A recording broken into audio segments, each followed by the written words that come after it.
Today our topic is how to read Telugu academic textbooks, especially Telugu subject గురించి మనం చూద్దాం. మనకు డిఎస్సిలో క్వశ్చన్స్ అన్ని ఏ విధంగా వస్తాయి మీకు ఐడియా ఉండే ఉంటుంది కదా. సో ఈ విధంగా మనకు క్వశ్చన్స్ వస్తాయి. నేను ఒకసారి క్వశ్చన్ చూడండి. మనకి గడియారం వారి బిరుదులు అంటే ఇక్కడ గడియారం అనేది ఏంటి, ఒక వ్యక్తి పేరు. సో ఆయనకు వచ్చిన నేమ్స్, ఆయనకు వచ్చిన బిరుదులు అంటే ఏమేమి ఉంటాయండి, ఆప్షన్స్ ఇచ్చాడు. ఇందులో ప్రతి దాంట్లో ఈ విధంగా ఆప్షన్స్ ఉంది. ఈ విధంగా మనకు చదువుకునేటప్పుడు మనకు ఆయనకి ఏమేమి ఉన్నాయో మనకు తెలియకపోతే ఇందులో ఒకటే కరెక్ట్ అనుకుంటాం. బట్ ఇక్కడ ప్రతి దాంట్లో మోర్ దెన్ 2 ఆప్షన్స్ ఉన్నాయి. దీంట్లో 2 ఉన్నాయి, దీంట్లో 3 ఉన్నాయి, దీంట్లో 3 ఉన్నాయి, దీంట్లో 3. సో మనం ఆన్సర్ ఖచ్చితంగా తెలిస్తేనే పెట్టగలం కదా. సో అందుకే చదివే విధానం అనేది అందరు చదివినట్టు చదవకుండా డిఎస్సి పాయింట్ ఆఫ్ వ్యూలో చదవాలి. డిఎస్సి పాయింట్ ఆఫ్ వ్యూ ఏంటి, మనకి ఏమని అడుగుతాడు ఇక్కడ, ఈ విధంగా క్వశ్చన్ ఫ్రేమ్ అవుతుందో ఆప్షన్స్ 4 ఇస్తాడు, దానికి ఆన్సర్ చేయాలి. మనం చదివే విధానం ఏ విధంగా ఉండాలి, ఈ విధంగా ఉండాలి. ఒక వ్యక్తి క్వశ్చన్ చేస్తే దానికి ఆన్సర్ 4 ఆప్షన్స్ ఇచ్చినప్పుడు వాటిలో ఏది అయ్యే ఛాన్సెస్ ఉంది, 1 ఉందా, 2 ఉందా, లేదా 3 ఆప్షన్స్ కరెక్ట్ అయ్యే ఛాన్సెస్ ఉందా, లేదంటే 4 ఆప్షన్స్ కరెక్ట్ అయ్యే ఛాన్సెస్ ఉందా అనే విధంగానే కదా మనం చదవాల్సింది. సో అందుకే మనం టెక్స్ట్ బుక్ చదివేటప్పుడు క్వశ్చన్ ఫ్రేమ్ చేసుకుంటూ చదవాలి. ఒకసారి మీకు రఫ్గా అర్థమయ్యే విధంగా ఏ విధంగా చూడాలో చెప్తాను. ఫస్ట్ థింగ్ వచ్చేసి చదివేటప్పుడు ఎప్పుడైనా సరే ఫస్ట్ రీడింగ్లో చాలామంది ఏం చేస్తున్నారంటే ఈ మాతృభవన లెసను, ప్రక్రియలు, ఇతివృత్తాలు, రచయిత పేరు, అదేవిధంగా ఆయన రాసిన రచనలు ఇవన్నీ ఒకేసారి నేర్చుకొని ఒక లైన్ లాగా, ఒక ట్రిక్ లాగా నేర్చుకుంటున్నారు. It's a good thing. ఒక లెసన్కి సంబంధించి అంత ఇన్ఫర్మేషన్ మన దగ్గర ఉంటుంది కానీ బట్ మిస్టేక్ చేసేది ఏంటంటే, మీరు ఒక లెసన్ ఇన్ఫర్మేషన్ అంతా మీ దగ్గర ఉన్నంత మాత్రాన ఒక లెసన్కి సంబంధించిన అన్నీ అవే వస్తాయని లేదు కదా.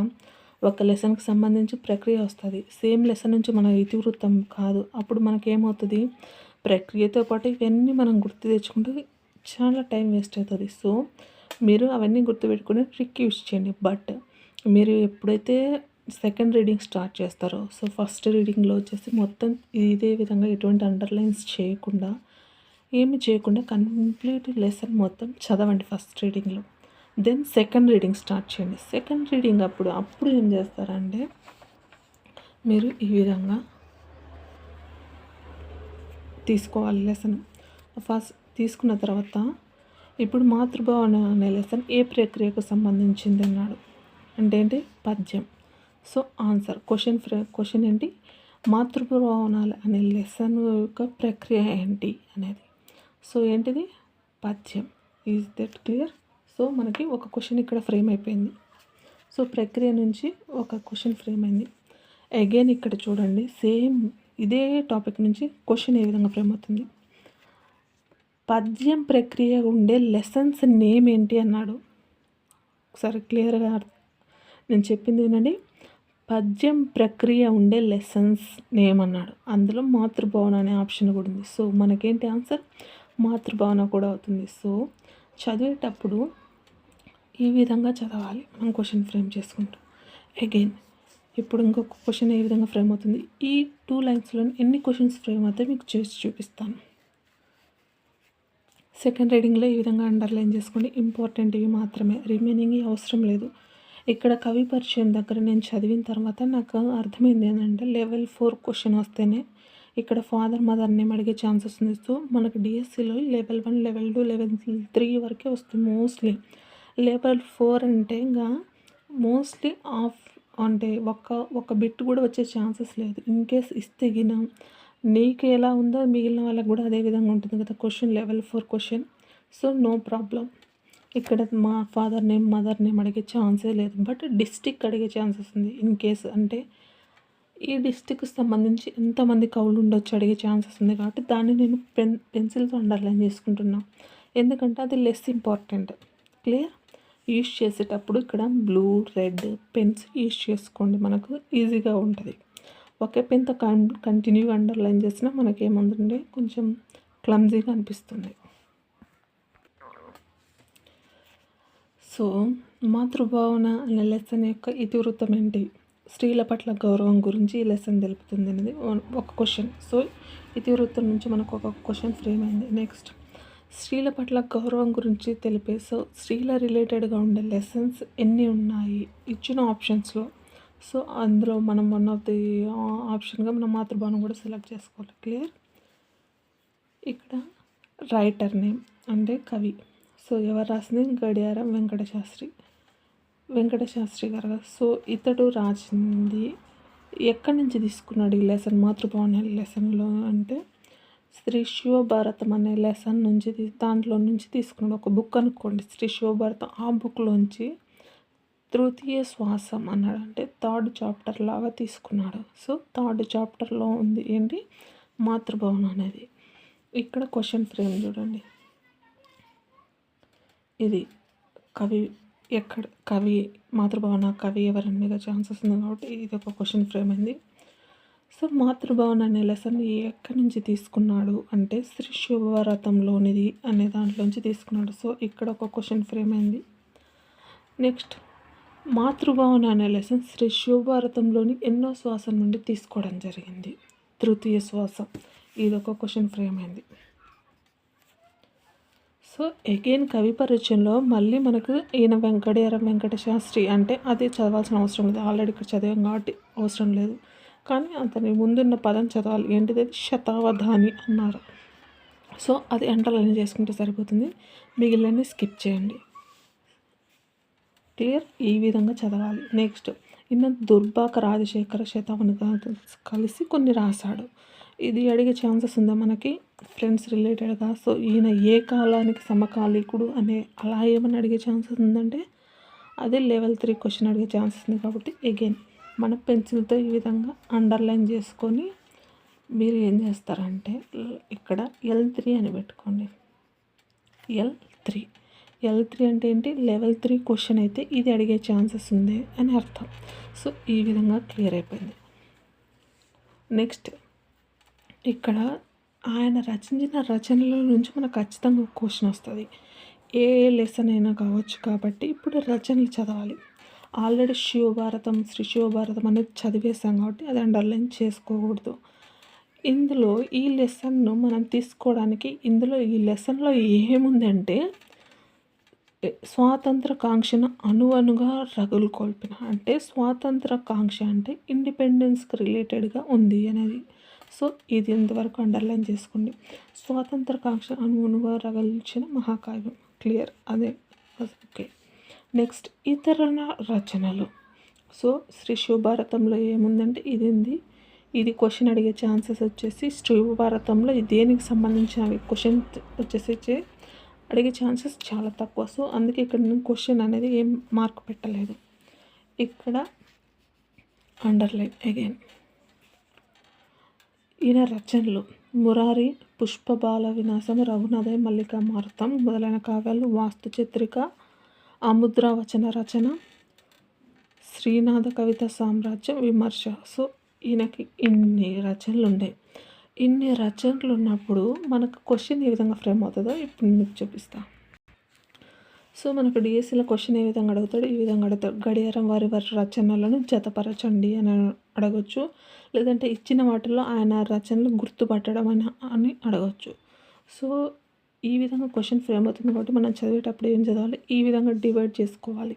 మనకు ఈ విధంగా చూడండి. ఇక్కడ అముద్రత రచన చారిత్రక కావ్య విమర్శ అన్నాడు. అంటే ఇచ్చిన వాటిల్లో ఇవి వచ్చేసి కొన్ని వచ్చేసి ప్రింట్ కానీ ఉన్నాయి, కొన్ని వచ్చేసి వాళ్ళని క్రిటిసైజ్ చేసే విధంగా ఉన్నాయి. అంటే విమర్శ అంటే క్రిటిసైజ్ కదా, ఆ విధంగా ఉన్నాయి, ఈ విధంగా ఉన్నాయి. సో మనం చదివేటప్పుడు ఈ విధంగా చదువుకోవాలి. చదువుకునేటప్పుడే డివైడ్ చేసి చదువుకోవాలి. మళ్ళీ చదివిన తర్వాత డివైడ్ చేసుకుందామంటే అప్పుడు బ్రెయిన్ ఒకే దానికి సంబంధించి 2 సైడ్స్ ఉన్నప్పుడు కష్టం అవుతుంది. కాబట్టి ఫస్ట్లోనే స్టార్టింగ్లోనే క్లియర్ కట్గా చదువుకోవాలి. సో ఇక్కడ నేను 3 పెన్స్ యూజ్ చేస్తున్నాను దీనికి. ఎందుకంటే క్వశ్చన్ ఏ విధంగా ఫ్రేమ్ ఉందో చూసారు కదా, బ్లూ, రెడ్, బ్లాక్. ఎందుకో చెప్తా. ఇక్కడ క్వశ్చన్ చూసాం కదా, మురారి, పుష్ప బాణ విలాసము, రఘునాథీయము, మల్లికామారుతం అనేవి కావ్యాలు. సో ఈయన రచనలు ఇవన్నీ ఈయన రచనలే, కానీ ఆయన రచన మళ్ళీ డివైడ్ చేశాడు. కావ్యాలు అని, అదేవిధంగా అముద్రత వచన రచన అని, నెక్స్ట్ విమర్శ అని 3 పార్ట్స్గా డివైడ్ చేశారు కాబట్టి నేను కూడా పెన్ చేంజ్ చేస్తాను. సో మురారి, పుష్పబాణ విలాసం, రఘునాథ్ ఇవన్నీ కావ్యాలు. సో మనకు వచ్చిన ఆప్షన్స్లో మనకు కావ్యాలు అంటే ఏమేమి పెట్టాలి?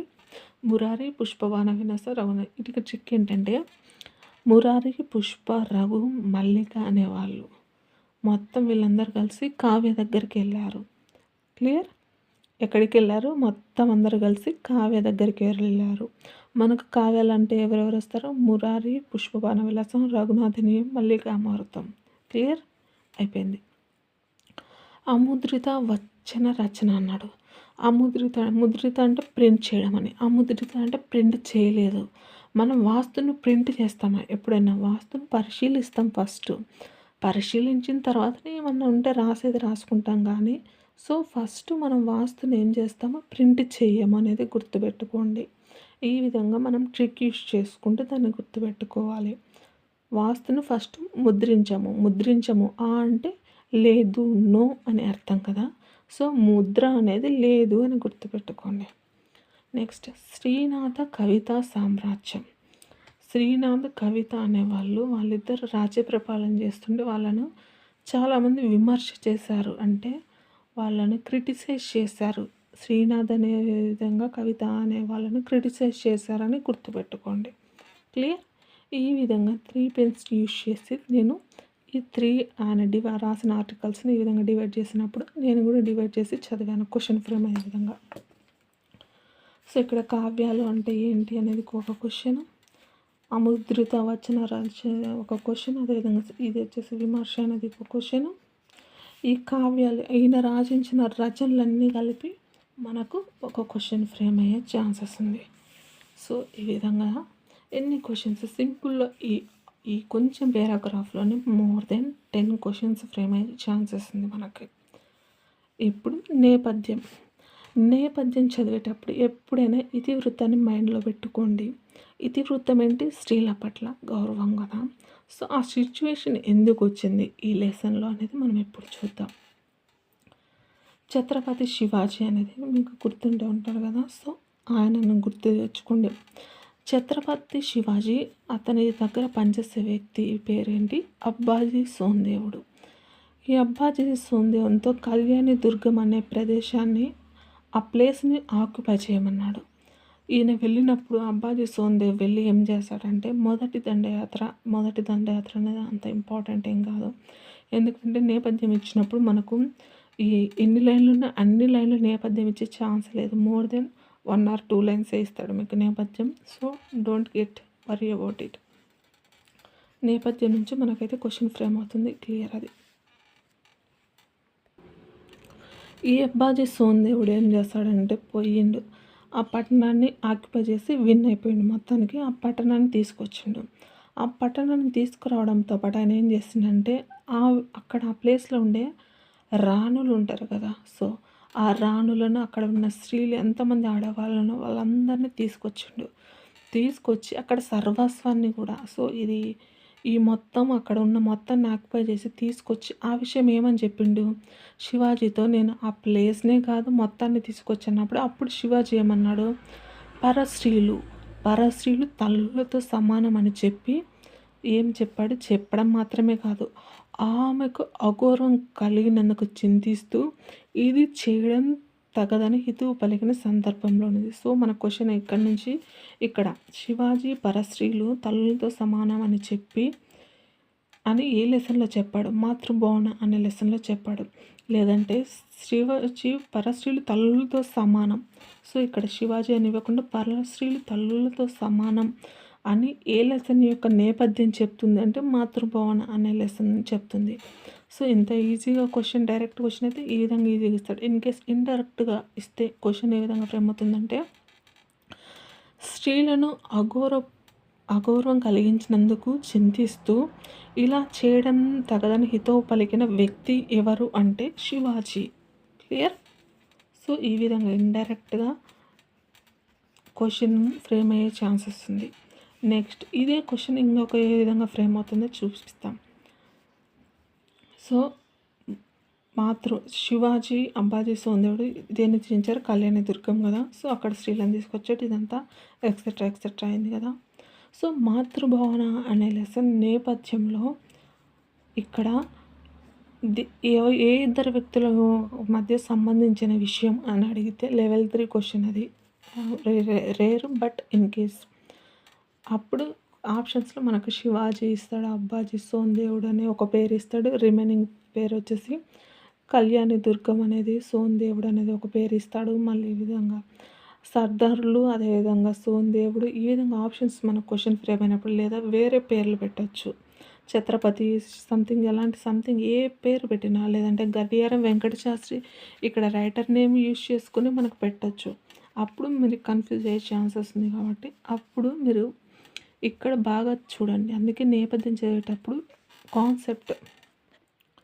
కాన్సెప్ట్ అర్థం చేసుకొని చదవాలి నేపథ్యం. క్లియర్? సో కాన్సెప్టెడ్ ఓరియంటెడ్గా మనకి అడిగే క్వశ్చన్ ఫ్రేమ్ అయ్యే ఛాన్సెస్ ఉంది కాబట్టి ఇక్కడ ఏం రాస్తున్నాను? కాన్సెప్ట్ అని రాసుకున్నాను ఇక్కడ మనకు ప్లేస్ ఉంటే. సో కాన్సెప్ట్ ఓరియంటెడ్గా అడిగే ఛాన్సెస్ ఉంది. కాన్సెప్ట్ డైరెక్ట్ క్వశ్చన్ అడిగితే నో ప్రాబ్లం. ఇక్కడ డైరెక్ట్ క్వశ్చన్, డీక్యూ అంటే డైరెక్ట్ క్వశ్చన్. ఇక్కడ ఈ లైన్ చూస్తే నాకు ఇండైరెక్ట్ క్వశ్చన్ ఫ్రేమ్ అవుతుంది కాబట్టి ఇండైరెక్ట్ క్వశ్చన్. అదేవిధంగా ఈ నేపథ్యాన్ని మొత్తాన్ని బేస్ చేసుకుని కాన్సెప్ట్ ఓరియంటెడ్గా స్త్రీలను గౌరవించడం గురించి చెప్పిన ఏ లెసన్ నేపథ్యం అంటే అప్పుడేంటి మాతృభావన అనే లెసన్ నేపథ్యం. సో కాన్సెప్ట్ ఓరియంటెడ్గా క్వశ్చన్ అడిగే ఛాన్స్ ఉంది కాబట్టి ఈ విధంగా మనం క్వశ్చన్స్ ఫ్రేమ్ చేసుకుంటే ఎక్కడ ఏ క్వశ్చన్స్ వచ్చే ఛాన్సెస్ ఉంది, L1 L2 L3. So level 3 వచ్చినప్పుడు మాత్రమే నేను అండర్లైన్ చేసుకుంటున్నాను. లెవెల్ 1 లెవెల్ 2 క్వశ్చన్స్ అవసరం లేదు, ఎందుకంటే ఖచ్చితంగా చదవాల్సిందే. మోస్ట్లీ ఎక్కువ అవే ఉంటాయి కాబట్టి మనకు ఈ విధంగా కంప్లీట్ లెసన్ చదవాలి. సో కంప్లీట్ లెసన్ చదివేం బాగుంది, ఇంతటితో కంప్లీట్ అయిపోయింది, స్కిప్ చేస్తామంటే కాదు. ఇప్పుడు అసలు ఇంపార్టెంట్ పాయింట్ స్టార్ట్ అవుతుంది. బిట్స్. ఇది ఇంపార్టెంట్ ఏముంది, వెనుక వైపు బ్యాక్ సైడ్ మనకు ఆన్సర్స్ ఉంటాయి కదా, మనం టిక్ చేసుకుంటే చదివితే సరిపోతుంది కదా అంటే ఇట్స్ రాంగ్ మెథడ్. బిట్స్ని కూడా చదివే విధానం డిఫరెంట్గా ఉండాలి. మీరు ఏం చేస్తారంటే ఫస్ట్ లెసన్ చదవండి. లెసన్ చదివిన తర్వాత వీటిని ప్రాక్టీస్ బిట్స్గా యూజ్ చేయాలి.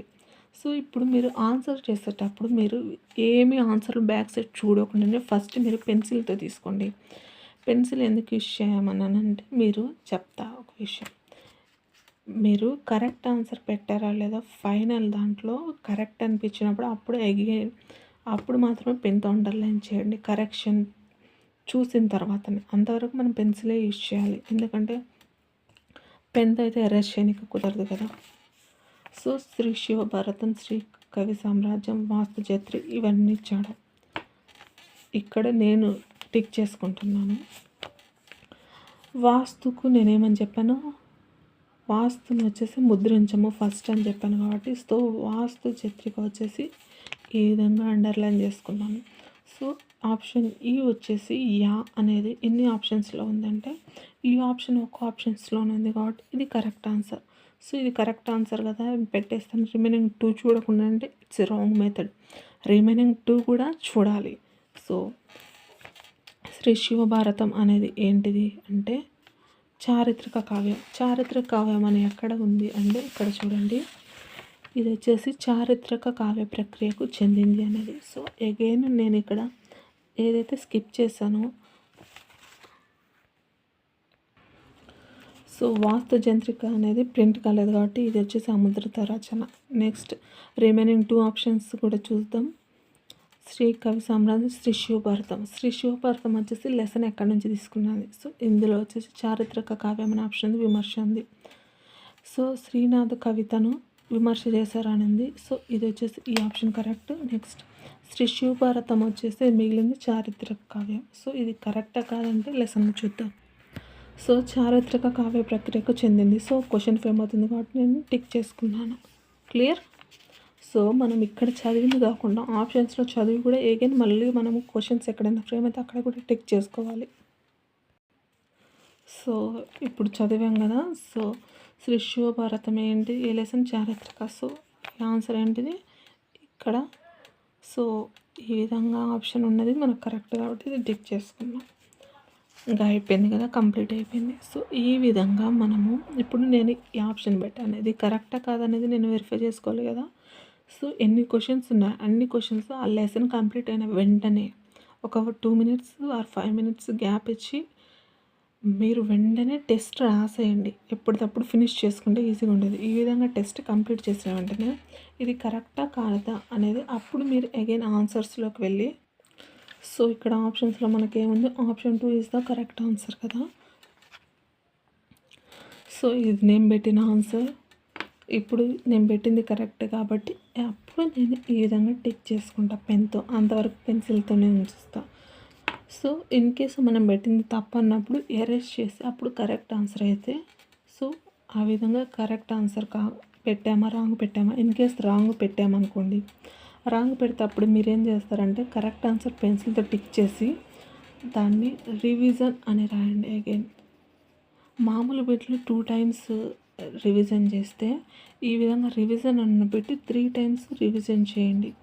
ఎందుకంటే ఇది తప్పుపోయింది, సో ఫ్యూచర్లో కూడా తప్పుపోయే ఛాన్సెస్ ఉంది కాబట్టి ఇది తప్పుపోకూడదు, అగైన్ ఈ బిట్ కూడా తప్పుపోకూడదు కాబట్టి ఇది 2 టైమ్స్ రివిజన్ చేస్తే తప్పుపోయిన బిట్ 3 టైమ్స్ రివిజన్ చేయండి. అప్పుడు మనకు బ్రెయిన్లో బాగా స్టోర్ అయిపోతుంది. క్లియర్. ఈ విధంగా తెలుగు అకాడమీ టెక్స్ట్ బుక్స్ మనం చదవాలి. తెలుగు సబ్జెక్ట్కి సంబంధించి ఇలానే చదవండి.